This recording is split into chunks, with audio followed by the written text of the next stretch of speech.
IAS clip को subscribe कीजिए और स्मार्ट प्रिपरेशन करना सीखिए। Let's start. अगर कोई बच्चा है जो इस वक्त देख रहा है, कोई एस्पिरेंट है जो इस वक्त देख रहा है, उनको प्रीलिम्स क्रैक करना है, नहीं है, हम मान के चलते कि चलिए कोई गांव से बच्चा है जिसके पास मेंटर अभी नहीं अवेलेबल है, अगर उसको आप मेंटर करते हैं थ्रू दिस पॉडकास्ट, आप क्या बताएंगे उसको कि प्रीलिम्स ऐसे क्रैक होता है? देखो, प्रीलिम्स जो है उसमें 10 यूनिट हैं। 10 यूनिट में से 4 यूनिट जो हैं वो आपके स्टेट की हैं, मतलब एमपी है उसमें। ठीक है, एक तो अपने आप को जान लो, अपने स्टेट को जान लो अच्छे से, और जो बेसिक्स हैं उसके, हिस्ट्री, पॉलिटी, इकोनॉमी या साइंस, तो बेसिक है, उसमें कोई रॉकेट साइंस नहीं है।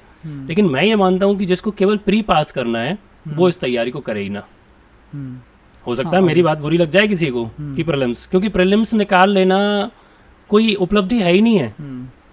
प्रीलिम्स में 50 क्वेश्चन ऐसे बनते हैं आयोग की तरफ से कि कोई भी मुंह उठा के जाएगा और सॉल्व कराएगा। ये आयोग की, हम एक प्रकार से कहें कि कृपा है स्टूडेंट के ऊपर कि स्टार्टिंग के 40 से 50 क्वेश्चन ऐसे होते हैं प्रीलिम्स में, हर बच्चे से बनते हैं। और उसका पेपर से निकलने के बाद कहना क्या होता है, यार थोड़ा पढ़ लेता भाई मैं, तो मेरा इस बार प्रीलिम्स हो जाता। तो प्रीलिम्स है ही नहीं। आपको अगर प्रीलिम्स अच्छे से निकालना है, आपको पेपर 1 मेंस के लिए अच्छे से तैयार करना होगा। पेपर 1 के अगर आपने पार्ट 1 और पार्ट 2 अच्छे से कर लिया तो आपका 60% जो है सिलेबस का पार्ट कंप्लीट हो गया। जब आप पेपर 2 की तैयारी करेंगे मेंस के लिए, तो आपकी जो एमपी की पॉलिटी, इंडियन इकोनॉमिक्स, एमपी की इकोनॉमिक्स जो है वो आधे से ज़्यादा कंप्लीट हो जाएगी। पेपर 3 की शुरुआत करते से ही आपका इकोनॉमिक्स वाला पार्ट कंप्लीट हो जाएगा, और पेपर 3 में जो साइंस की यूनिट हैं उनसे आपकी साइंस की यूनिट कंप्लीट हो जाएगी। करंट अफेयर जो है तो उसे तो आपको लगातार पढ़ना पड़ेगा। उसके लिए आप पीआईबी की वेबसाइट सर्च कर सकते हैं, या किसी कोचिंग संस्थान के जो वीडियोस चलते हैं उनको देख सकते हैं। और सबसे अच्छी बात है कि अगर आप न्यूज़पेपर पढ़ते हैं तो क्या आपके काम का है ना, एजुकेशन सेक्टर में क्या चल रहा है, हेल्थ सेक्टर में क्या चल रहा है, गवर्नमेंट की कौन सी पॉलिसी आ रही है, अभी किसी को कोई अवार्ड मिला है क्या, कोई बड़ा स्पोर्ट कंपटीशन हुआ है क्या, ये बेसिक चीज़ें आपको आनी चाहिए। और पीएससी प्रीलिम्स में यही देखती है। जो 7-8 क्वेश्चन गलत आते हैं वो हर बार गलत आते हैं। वो पीएससी का अनुशासन, प्रतिष्ठा और परंपरा हमेशा चलेगा। और वो 7 क्वेश्चन आपका सिलेक्शन नहीं कराते, क्योंकि आपके पास 100 क्वेश्चन है ना दादा, और 100 में से आपको 75 से 80 ही करने ना। तो अगर 5 क्वेश्चन डिलीट भी हो जाएं तो 95 क्वेश्चन में से फिर से 75 ही लेके आने ना। तो 5 गलत के पीछे पढ़ो ही मत तुम। और 4 से 5 क्वेश्चन तो ऐसे आते हैं कि जो टीचर से नहीं बनते हैं। हम लोगों की लंबी यात्रा है इसमें, तो ऐसे हर बार 5 से 7 क्वेश्चन आते हैं जिनको हमें देखना ही पड़ता है पहली बार कि ये क्वेश्चन कहाँ से आया।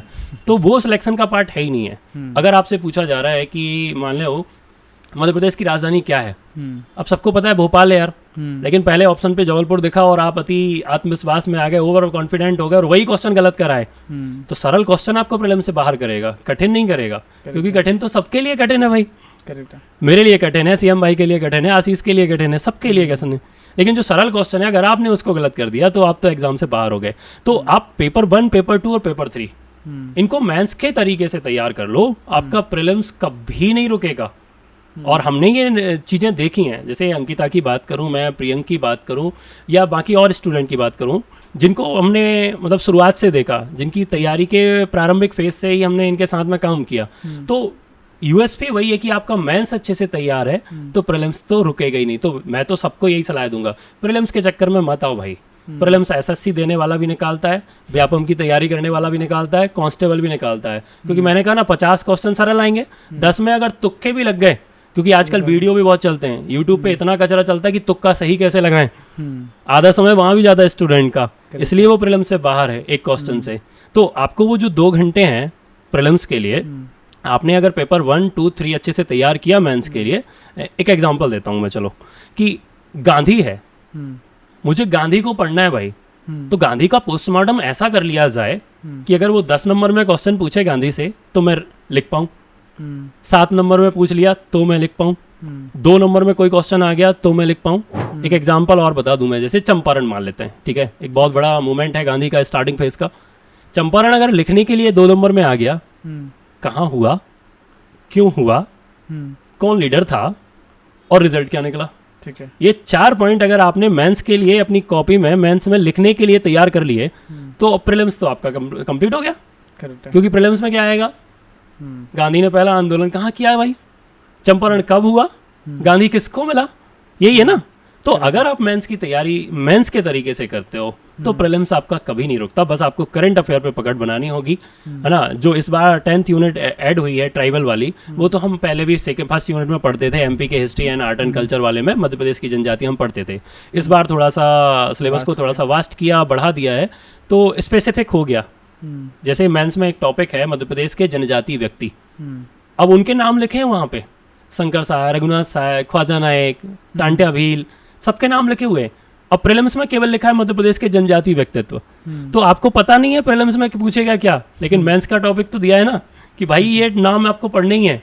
और जो मेंस में टॉपिक में नाम दिए हैं वही प्रीलिम्स में क्वेश्चन आते हैं हर बार उनसे। तो आपको प्रीलिम्स में आपको लिख दिया कि मध्य प्रदेश के जनजातीय व्यक्ति, कितनों को पढ़ोगे, आपको पता ही नहीं है, बहुत सारे हो सकते हैं। लेकिन अगर आपने मेंस के सिलेबस को बारीकी से देखा तो आपको पता है कि ये 8 नाम है, मैंने को 8 नाम कोई मेंस के तरीके से तैयार करना, इन्हीं से प्रीलिम्स आएगा। तो मेंस अच्छे से करोगे, आप प्रीलिम्स अच्छे से कर पाओगे, तो आपको मेंस पे काम करना होगा। IAS क्लिप्स की इस वीडियो को देखने के लिए धन्यवाद। मेक श्योर कि आप इन दोनों वीडियो को भी एक्सप्लोर जरूर करें।